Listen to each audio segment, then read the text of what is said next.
What's the difference between gross and net leases?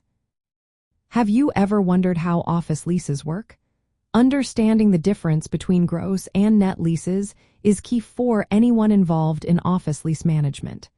Let's break it down in simple terms. A gross lease is where the tenant pays a fixed rent amount. The landlord takes care of all the operating expenses related to the property.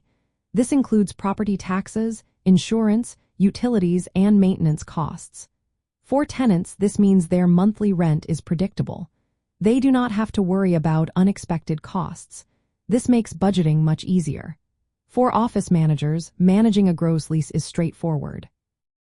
There are no multiple payments to track, which simplifies financial planning. On the other hand, a net lease shifts some or all expenses to the tenant. In this case, the tenant pays the base rent plus certain operating expenses.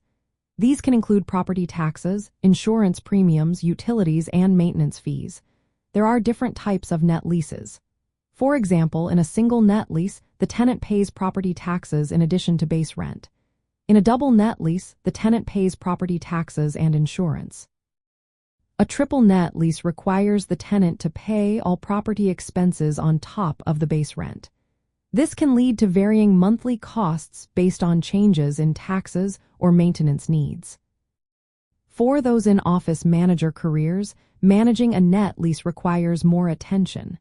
Tenants need to budget for these extra expenses. Lease administrators must keep a close eye on invoices and payments. While a net lease might have a lower base rent, the additional costs can increase financial risk. To summarize the differences, with a gross lease, the tenant pays a single fixed rent while the landlord covers all expenses. This makes lease management simpler. In contrast, a net lease has the tenant paying base rent plus some or all property expenses, which can fluctuate. This requires more detailed financial management. Understanding these lease types is vital for office managers. It helps in negotiating lease terms and budgeting accurately.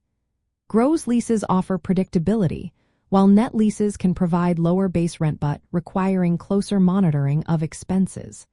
This knowledge supports effective lease management and contributes to the smooth operation of office facilities.